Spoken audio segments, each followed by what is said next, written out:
Assalamualaikum warahmatullahi wabarakatuh. Alhamdulillahilladzi an'ama alaina bi ni'matil iman wal islam. Asyhadu an la ilaha illallah wahdahu la syarika lahul malikul alam. Wa asyhadu anna Muhammadan abduhu wa rasuluhul mab'uts bi syara'il islam.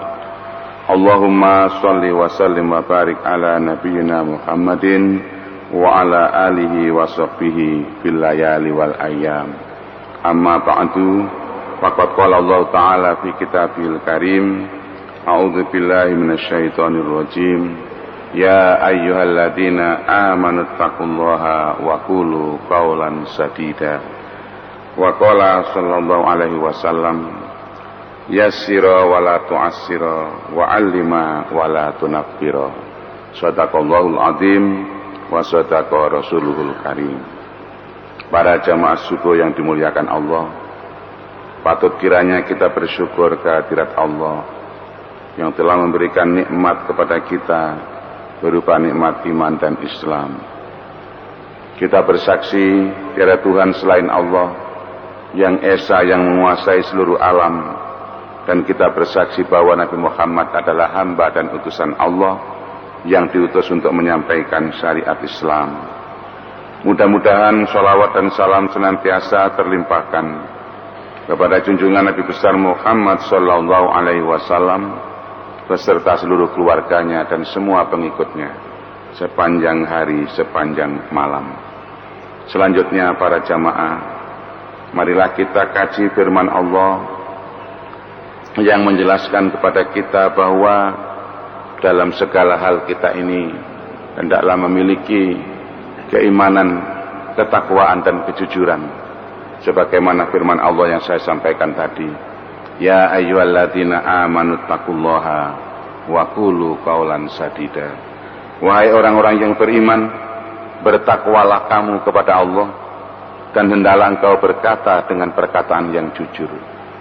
Kemudian Nabi sallallahu alaihi wasallam berpesan kepada para tokoh masyarakat, para pendidik, para orang tua, agar kita ini dalam menyampaikan kebenaran itu berprinsip yassira wa la tu'assira. Permudahlah kalian berdua, bapak dan ibu atau siapa yang bertugas untuk menyampaikan dakwah Islam dan ajaran Islam. Gunakan prinsip yassir wa la tu'assir. Permudah, jangan dipersulit. Alim wa la tunaffir. Ajarkan mereka, jangan membuat kalian orang-orang itu menjadi lari karena pelajaran. Artinya di dalam memberikan pendidikan itu hendaklah kita menggunakan prinsip mempermudah dan menggembirakan. Para jamaah yang dimuliakan Allah, pada pertemuan yang lalu kita telah membicarakan bagaimana langkah-langkah yang ditujukan kepada anak-anak yang ditunjukkan oleh Rasul sallallahu alaihi wasallam. Apabila anak kita itu bersalah, kita harus mengingatkannya dengan cara lemah lembut. Bukan membuat mereka itu takut dengan agama Islam, tidak membuat mereka itu malah menjauh dari ajaran Islam, tapi kita buat mereka itu menjadi senang dan menjadi lebih bergairah untuk belajar agama Islam. Maka prinsipnya lakukanlah itu dengan lemah lembut. Yang kedua, apabila memberikan hukuman, hendaklah hukuman itu disesuaikan dengan situasi dan kondisinya. Tidak hukuman yang menyakitkan, tidak hukuman yang membuat orang jadi protes ya karena hukuman itu, tetapi disesuaikan dengan kondisinya. Kemudian yang ketiga, cara memberikan pelayanan itu hendaklah bertahap, dari yang mudah kepada yang sulit, dari yang ringan kepada yang berat. Itulah yang dicontohkan oleh Rasul sallallahu alaihi wasallam. Selanjutnya, bagaimanakah kalau kita itu menghadapi kesalahan anak-anak? Yang pertama, kita menunjukkan kesalahan anak itu dengan pengarahan yang baik. Sebagaimana dalam hadis riwayat Al-Bukhari dan Muslim yang meriwayatkan dari Umar bin Abi Salma, ia berkata, ketika aku kecil berada dalam asuhan Rasulullah sallallahu alaihi wasallam, Pada suatu hari ketika tanganku bergerak ke sana kemari di atas piring berisi makanan, berkatalah Rasulullah sallallahu alaihi wasallam, "Wahai anak, sebutlah nama Allah, makanlah dengan tangan kanan dan makanlah apa yang dekat denganmu." Para jamaah yang dimuliakan Allah, kelihatannya ini sederhana, tapi kalau kita tegakkan ini sangat bagus. Jadi mengajari anak-anak tidak serakah. Kalau anak-anak itu duduk di depan meja makan bersama-sama dengan orang tua, dengan bapak ibu atau dengan siapa saja, biasakan anak-anak itu makan dengan sopan dan tertib. Kadang-kadang anak itu kan duduk di sini ngambil makanan yang jauh di sana. Nah ini ketika Umar bin Abu Salmah ini masih kecil berada dalam asuhan Rasulullah Sallallahu Alaihi Wasallam, yang demikian ini diingatkan oleh Rasul, "Wahai anakku, makanlah dengan tangan kanan dan raihlah makanan yang dekat denganmu, tidak usah yang jauh-jauh." Nah, ini penting, membuat anak tidak serakah, lalu makan dengan tangan kanan, tidak dengan tangan kiri. Sekarang ini kan sering kita melihat ya di pesta-pesta, ya, makannya sudah tidak duduk, tidak disiapkan tempat duduk, berdiri, minumnya tangan kiri. Nah sudah. Kemudian makannya juga banyak mubadir. Semua dimasukkan ke piring tapi yang dimakan sedikit. Ini mubadir juga. Jadi prinsip Rasulullah tadi mengajari anak-anak kalau makan itu ya apa adanya, tidak meraih yang jauh-jauh dari tangannya. Kemudian menggunakan dengan tangan kanan, makan ataupun minum dengan tangan kanan pula. Nah, ini mari kita praktekkan di rumah kita. Kadang-kadang kita ini tidak peduli melihatnya demikian itu, tidak ambil pusing lah. Pak guru melihat muridnya makan dengan tangan kiri, ya membiarkan saja. Ibu melihat anaknya minum dengan tangan kiri pun kadang membiarkan saja. Ini lama-lama jadi terbiasa, sehingga otomatis kalau minum ke tangan kiri. Nah ini harus kita ingatkan, makan atau minum dengan tangan kanan, dan sebutlah nama Allah. Sebutlah nama Allah, Bismillahirrahmanirrahim. Ini sangat penting. Di dalam hadis lain disebutkan, kullu amrin dzibalin la yubda'u bihi bi bismillahi fahuwa aqta. Tiap-tiap perkara yang baik yang tidak dimulai dengan menyebut nama Allah, maka terputuslah berkah Allah padanya. Jadi supaya makanan kita itu berbarokah, kita makan itu dengan bismillah dan dengan tangan kanan. Pernah ada suatu penelitian, air yang diminum tanpa dibacakan doa dengan yang dibacakan doa, itu ternyata berbeda. Jadi kandungan airnya itu jadi berubah setelah diberi doa itu, menjadi lebih bermakna gitu. Tapi ini ya tanggung jawabnya ahli-ahli ilmu pengetahuan ini Pak ya, supaya menyelidiki yang demikian itu. Yang kedua, menunjukkan kesalahan dengan keramah tamahan.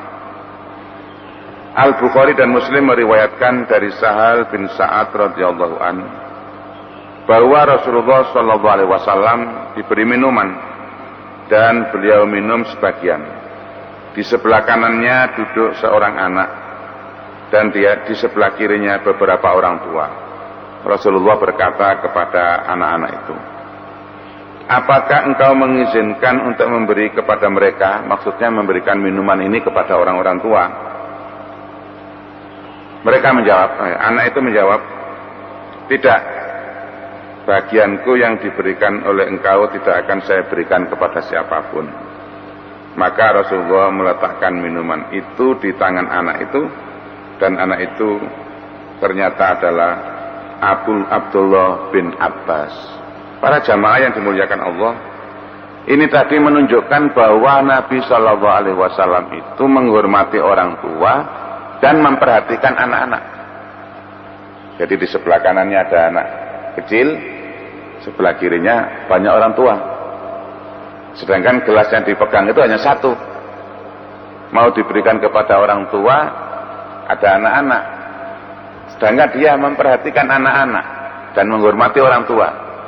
Bagaimana jalan tengah yang diambil?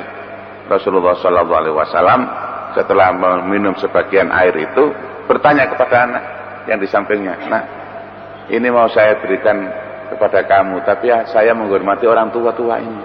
Bolehkah saya berikan kepada orang tua di samping saya?" "Oh jangan." Anak itu minta, berarti anak itu ingin dengan minuman Rasulullah tadi. Lalu minuman itu diberikan kepada anak itu, dan mohon maaf kepada bapak-bapak karena ada anak yang menginginkannya. Ini kan orang tuanya juga tidak tersinggung, anaknya juga tidak merasa terkurangi haknya. Berpikir seperti begini tidak mudah. Rasulullah memberi contoh, walaupun itu sederhana, diberikan contoh yang demikian. Sehingga anak ini tadi merasa dihormati oleh Rasulullah, merasa disayangi, merasa diperhatikan, dan orang tua juga tidak disepelekan. Coba ini diberikan orang tua, sedangkan orang tuanya banyak, anaknya cuma satu, mungkin bisa rebutan, itu bisa jadi gegeran dengan air itu. Nah, andaikan anak tadi itu mengizinkan, mungkin Rasulullah cara memberikannya juga dengan cara yang lain-lain, yaitu mungkin melihat siapa yang paling tua dan sebagainya dan sebagainya. Nah, ini semuanya adalah menunjukkan bahwa Rasul Shallallahu Alaihi Wasallam itu sangat memperhatikan metode dan cara pendidikan kepada anak-anak. Jadi hak dan kewajiban setiap orang itu diperhatikan oleh Rasulullah dengan teliti. Yang ketiga, Rasulullah SAW menunjukkan kesalahan seseorang dengan memberi isyarat. Kalau tadi itu dengan kata-kata, langsung dengan perbuatan, maka selanjutnya Nabi SAW mengingatkan dengan isyarat. Nah, contohnya demikian. Al-Bukhari meriwayatkan dari Ibnu Abbas, Al-Fadl pernah mengikuti Rasulullah SAW. Pada suatu hari datanglah seorang wanita dari Khusum. Al-Fadl ini cucu Rasulullah SAW. Ketika itu masih anak-anak, ikut bersama Nabi dalam suatu pertemuan. Datanglah seorang wanita dari Khusum yang membuat Al-Fadl memandangnya. Mungkin wanita itu cantik barangkali ya. Al-Fadl cucunya yang masih kecil tadi memandangi terus begini, seakan-akan wah, terkesima dengan kecantikan wanita itu. Dan wanita itu pun memandangnya. Maka Rasulullah SAW memalingkan muka Al-Fadl ke arah lain. Jadi begitu melihat, wah ini cucu saya kok memandangi wanita tersebut, langsung pipinya dipalingkan. Jangan lihat ke situ, ke sana, nah, gitu. Ini menunjukkan bahwa melihat yang demikian itu tidak baik. Melihat wanita lain bukan muhrimnya. Wanita itu berkata, "Wahai Rasulullah, sesungguhnya kewajiban yang diturunkan Allah kepada hamba-hambanya dalam ibadah haji sampai kepada ayahku. Ketika ia telah tua renta yang tidak mampu lagi menunggang kuda atau onta, apakah boleh aku menghajikan untuknya?" Rasulullah SAW berkata, "Ya, dan itu adalah dalam haji wada." Jadi Rasulullah menjawab waktu itu dengan jawaban iya, boleh, artinya menghajikan orang tuanya yang sudah renta, tapi anak dan orang tua sendiri tidak pernah diceritakan orang lain, ini hanya orang tuanya sendiri. Itu terjadi pada peristiwa haji wada. Nah, peristiwa ini menjelaskan kepada kita bahwa yang pertama, lelaki itu walaupun ini masih anak-anak, masih remaja atau masih anak-anak, diusahakan tidak membiasakan diri memandang lain jenis yang bukan muhrimnya. Ini dibiasakan. Walaupun ini masih anak-anak, sudah dipalingkan dari Rasul. Jangan kita ini tambah dewasa, tambah mentelan kalau lihat kan begitu Pak ya. Ini Rasul mengingatkan dengan cara begitu, isyarat. Kemudian yang kedua, mengajarkan kepada kita bahwa anak yang menghajikan orang tuanya itu sah, begitu. Yang keempat, Nabi SAW menunjukkan kesalahan seseorang dengan melarang mencaci atau mencela, mengecam. Jadi tidak boleh kita itu mengecam anak-anak Kan kadang-kadang kita tuh saking jengkelnya kepada anak-anak, kita ngamuk ya dengan marah dengan nada yang menjengkelkan atau menyakitkan. Nah, Nabi SAW tidak mengajarkannya demikian. Al-Bukhari meriwayatkan dari Abu Dzar radhiyallahu anhu, ia berkata, saya mencaci seorang laki-laki dengan menjelekkan ibunya. Jadi Abu Dzar ini mencaci anak laki-laki dengan menjelekkan nama ibunya, yaitu dengan menyebut, wahai anak wanita hitam, karena ibunya berkulit hitam, anaknya dicela, wahai anak wong ireng, begitu, wahai anak kulit hitam. Maka Rasulullah SAW bersabda, wahai Abu Dzar, kamu telah mencacinya dengan menjelekkan ibunya. Sesungguhnya kamu orang yang masih berperilaku jahiliyah. Jadi mencela dan mencaci orang lain dengan kata-kata jelek itu adalah perilaku jahiliyah. Saudara-saudaramu adalah hamba-hamba sayamu yang Allah jadikan mereka di bawah tanganmu. Artinya walaupun tadi itu hamba sayanya Abu Dzar, tetap itu di bawah tangan Abu Dzar. Maka hendaklah ia memberinya makan dari apa yang ia makan, memberinya pakaian dari apa yang ia pakai. Janganlah mereka diserai pekerjaan yang sekiranya tidak mampu mereka kerjakan. Dan jika diserahkan pekerjaan itu, maka bantulah mereka. Jadi walaupun dengan pembantu, kita itu tidak boleh memerintah suatu perintah yang ia tidak mampu mengerjakan. Jadi Rasulullah SAW melarang kita itu mencela. Setelah kita ketahui bagaimana Rasulullah memperbaiki kesalahan Abu Dzar ketika mencaci seorang dengan menyebut anak wanita hitam.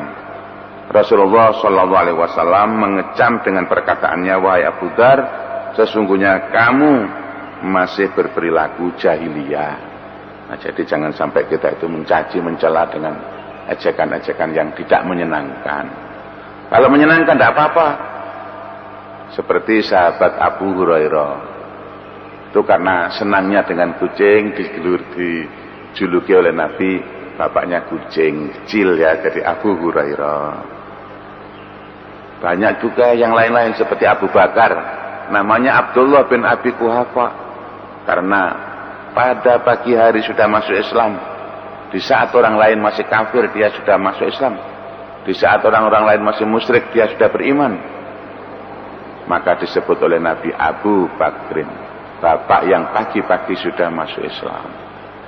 Karena kecintaannya kepada Nabi dan kepercayaan serta keimanannya kepada Allah dan Rasulnya begitu besar. Dan dia selalu membenarkan apa yang dilakukan ataupun diucapkan oleh Rasul.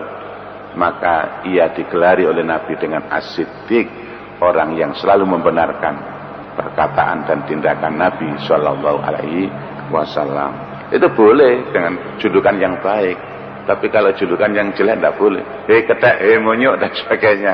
Ini kadang-kadang kita tidak terasa itu memanggil dengan cara begitu. Ini membuat orang menjadi tersinggung. Yang kelima, Nabi Shallallahu Alaihi Wasallam menunjukkan kesalahan dengan meninggalkannya, artinya meninggalkan kesalahan itu. Al-Bukhari dan Muslim meriwayatkan dari Abu Sa'id radhiyallahu an, ia berkata, innahu ya la yuqtalu sayda wa la yunkaul aduwa wa innahu yaqfa'ul aina wa yaksiru sinna. Rasulullah sallallahu alaihi wasallam melarang melempar kerikil dengan telunjuk dan ibu jari. Dan beliau bersabda, lemparan itu tidak akan mematikan binatang buruan, tidak akan menewaskan musuh, tetapi ia akan memecahkan mata dan gigi. Artinya begini, salah seorang saudara Ibnu Mughaffal melempar dengan telunjuk dan ibu jari. Maka Rasulullah SAW melarangnya dan bersabda, sesungguhnya Rasul melarang melempar dengan telunjuk dan ibu jari. Dan berkata sesungguhnya lemparan itu tidak akan mengenai buruan.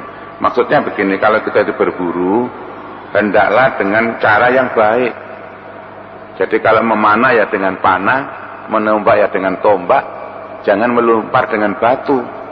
Karena lemparan dengan batu apalagi dengan telunjuk begini itu tidak akan mematikan, cuma membuat binatang buruan jadi menderita, patah tulangnya atau giginya atau rusak matanya. Nah, jadi kalau anak-anak itu bermain ketepil, ya itu hendaklah kita larang, karena itu tidak berburu yang sah, begitu. Tapi kalau dengan senapan yang bisa mematikan buruan dan tidak menyakitkan, itu tidak apa-apa. Tapi itu pun harus kita jaga keselamatan dengan orang lainnya.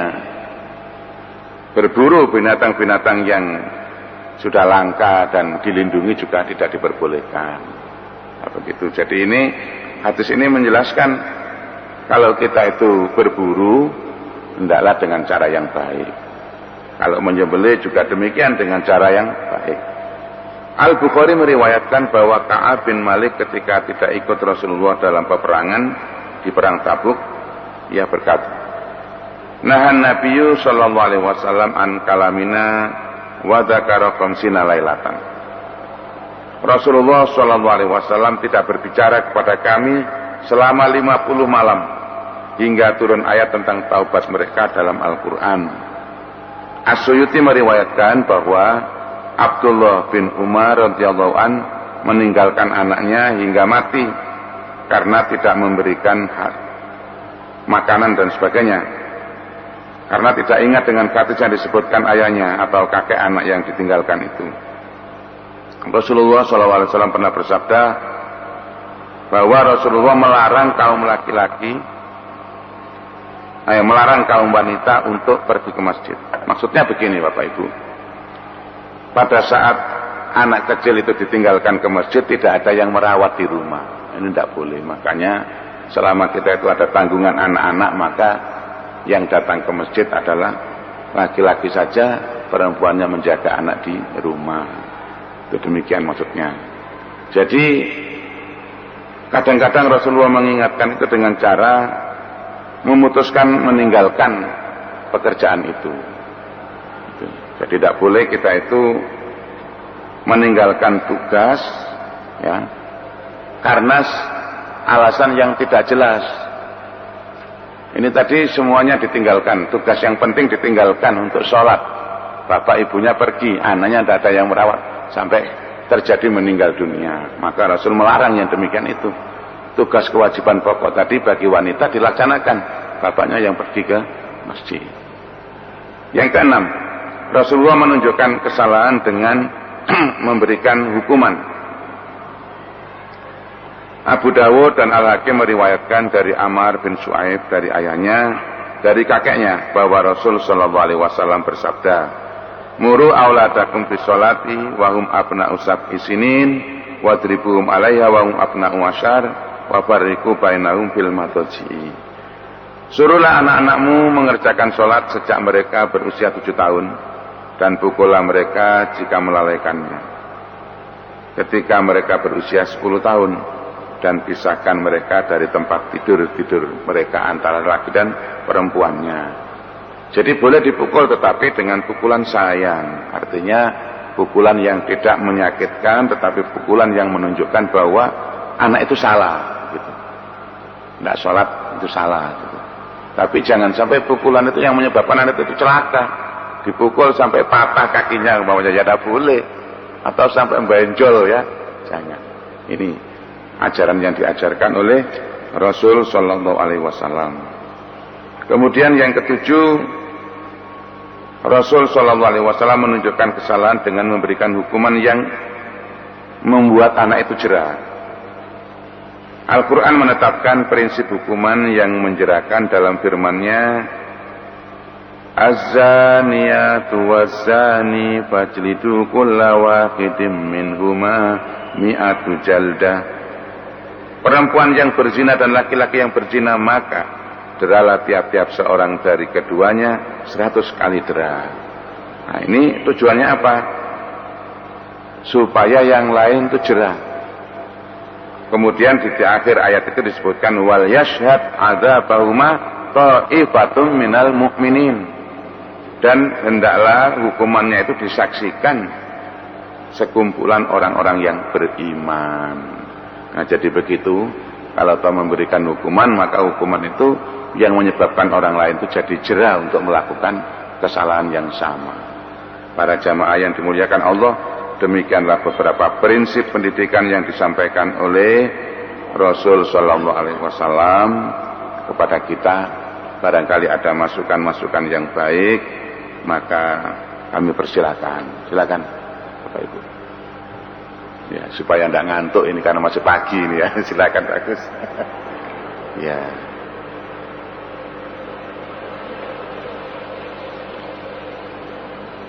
Agak maju sedikit ya.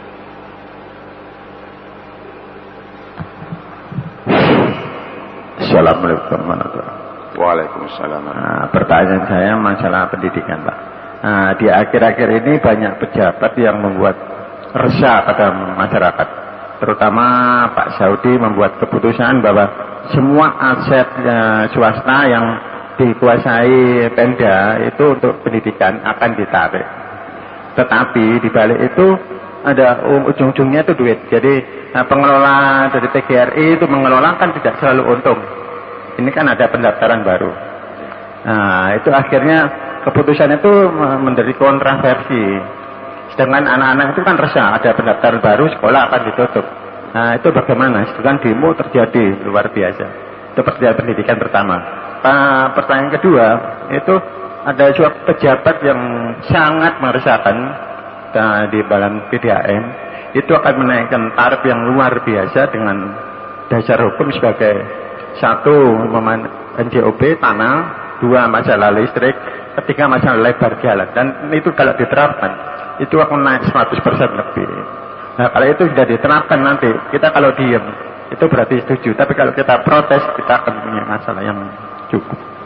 Nah, coba itu bisa dibahas sedikit. Ya. Assalamualaikum. Terima kasih bagus, ini pertanyaan yang sangat sulit ini ya. Yang pertama masalah mudahkan tadi ya.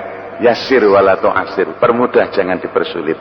Sedangkan yang dihadapi masyarakat sekarang ini banyak sekolah swasta yang tidak punya tempat sehingga dompleng di sekolah negeri.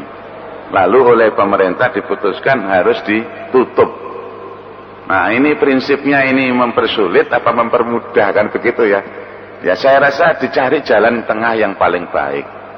Jadi sebaiknya pemerintah itu memberikan keputusan seperti itu hendaklah didahului dengan peringatan-peringatan dan jalan keluar yang lain. Harusnya begitu. Nah, kita ini tidak punya kuasa ya, kita suarakan melalui mimbar ini atau melalui anggota dewan agar diatur sebaik-baiknya sehingga tidak meresahkan masyarakat yang kebetulan mengelola sekolah tersebut dan anak-anaknya sekolah di tempat tersebut.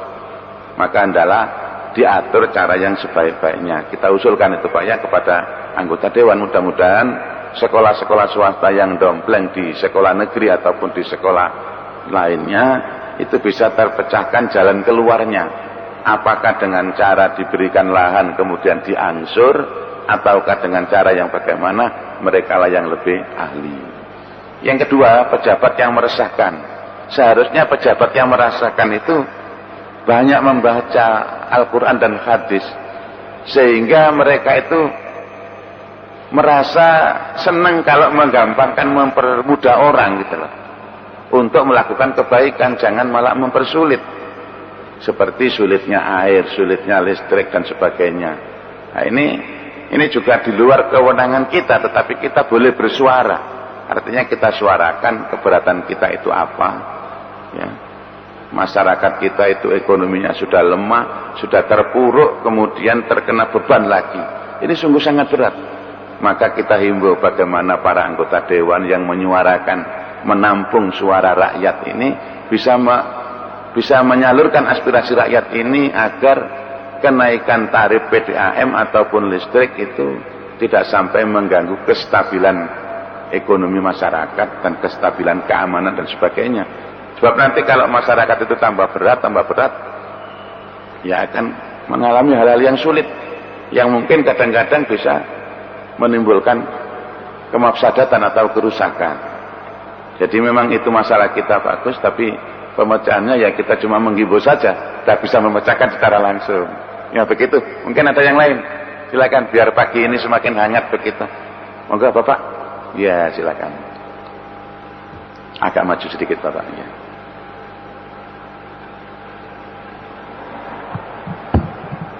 Assalamualaikum warahmatullahi wabarakatuh. Waalaikumsalam warahmatullahi wabarakatuh. Nuwun ngapunten saderenge kula Pak nggih. Kula badhe pancen nggih tiyang boten semerap badhe tanglet masalah zaman Nabi niku waktu wonten tiyang pejah niku zaman Nabi niku langsung ngajakaken napa di ngajak tiang-tiang ngaji. Ngoten maksud kula niku ngajak tiang teng griyane. Lah ngapunten wonten lingkungan kula niku nek wonten tiang pejah tangga-tangga niku diajak ngajakaken. Sing kula maksud niku napa digajakaken pribadi napa wonten tuntunane ngajak tangga-tangga. Mekaten kirang langkungipun kula nyuwun pangapura. Assalamualaikum warahmatullahi wabarakatuh. Waalaikumsalam. Ini pertanyaan bahasa Jawa Pak ya. Saya terjemahkan dulu pertanyaannya. Apakah di zaman Nabi apabila ada orang mati itu diadakan selamatan seperti sekarang ini ataukah cukup didoakan oleh keluarganya saja? Begitu pertanyaannya. Di zaman Nabi SAW ketika ada kematian Nabi SAW itu takziah Bapak. Takziah ya bersama para jamaah yang lain mendoakan kepada orang yang ditinggalkan itu, orang yang meninggal, dan memberikan hiburan kepada orang-orang yang ditinggalkan. Jadi begitu. Ketika salah seorang sahabat bernama Tolkah itu anaknya meninggal dunia, dengan penuh kesabaran ayah dan ibunya itu merawat anaknya. Istrinya waktu itu melihat anaknya meninggal, bapaknya belum datang. Ketika bapak itu datang, istrinya itu mengatakan, jangan diganggu anak kita sedang tidur lelap. Setelah suaminya itu tenang, lalu baru diberitahu bahwa anak kita itu titipan Allah, diambil oleh yang punya titipan. Maka jadilah lega sang suami itu melihat istri yang begitu pandai dalam menyampaikan kebenaran kepada suaminya. Pagi hari Nabi terdengar kabar itu, langsung ke rumah dan mengatakan, barakallahu fi lailatikuma. Mudah-mudahan Anda berdua diberkahi oleh Allah malam-malam yang penuh berkah, dan mudah-mudahan Allah menggantikan anakmu yang meninggal itu dengan ganti yang lebih baik. Kemudian Tolkah beranak cukup banyak dan berhasil. Jadi Nabi SAW mendoakan dan para sahabat diajak mendoakan. Kemudian memberi hiburan, artinya meringankan beban penderitaan orang yang ditinggalkan. Bukan sebaliknya, yang kematian ini dibuat susah menyiapkan makanan kepada tetangga-tetangga dan sebagainya, tidak. Jadi kalaulah ada itu mengajak tetangga-tetangga boleh Pak, tetapi yang menyediakan dan sebagainya itu adalah pihak dari luar. Misalnya jamaah Masjid Mujahidin takziah 3 hari pada rumah duka seorang jamaah yang meninggal dunia. Di situ ditanggung semuanya oleh jamaah Masjid Mujahidin ini. Segala keperluannya didoakan sampai 3 hari takziah. Itu yang dicontohkan oleh Rasul Shallallahu Alaihi Wasallam. Jadi tidak ada acara selamatan seperti itu Pak. Begitu Pak ya. Ya, jadi demikianlah. Kemudian kok ada di sini di Indonesia itu tradisi, ya, itu tradisi Indonesia yang ya tidak pada tempatnya kita bicarakan, nanti jadi polemik yang cukup panjang. Yang penting kita tahu prinsipnya bahwa takziah itu dianjurkan, disunatkan oleh Rasul Shallallahu Alaihi Wasallam. Jadi kalau ada orang sakit dijenguk, kalau ada orang meninggal diantarkan ke kuburnya dan didoakan. Itu sudah prinsip kita demikian. Nah, adapun adat-adat yang tradisi itu kita bicarakan di lain tempat pada pembahasan masalah fikih. Ini kita berbicara masalah pendidikannya kepada anak-anak. Makanya di dalam khutbah Jumat atau apa kan mesti ada Allahumma ighfir lil muslimina wal muslimat wal mu'minina wal mu'minat al ahya'i minhum wal amwat. Mudah-mudahan Allah mengampuni dosa-dosa orang yang muslim dan muslimat, mukminin dan mukminat, baik yang masih hidup ataupun yang sudah wafat. jadi doa orang di dunia ini sampai Pak kepada orang yang sudah mati. Cuma tradisinya yang Bapak tanyakan tadi itu memang tidak ada di zaman Nabi. Demikian Bapak ya. Mungkin masih ada yang lain, silakan. Biar tambah hangat ya suasananya, tapi rupanya kok sudah siang ini Pak Gus. Pak Soleh bagaimana? Ada masukan-masukan mungkin Pak Haji? Silakan Pak Haji Amin, barangkali ada. Ya cukup, kiranya hari sudah mulai siang, maka kita cukupkan kajian kita sampai di sini. Mudah-mudahan ada faedah dan manfaatnya. Kita tutup dengan doa. Bismillahirrahmanirrahim. Alhamdulillahirabbil alamin. Allahumma shalli wa sallim wa barik ala nabiyyina Muhammadin wa ala alihi wa sahbihi wa man tabi'ahu ajma'in. Allahumma inna nasta'udzuka ma 'allamtanahu warzuqhu ilaina inda hajatina wa la tansanahu ya rabbal alamin. Subhanaka Allahumma wa bihamdika nashhadu an la ilaha illa anta nastaghfiruka wa natubu ilaik. Wa sallallahu ala Muhammad alhamdulillahi rabbil alamin. Wassalamualaikum warahmatullahi wabarakatuh.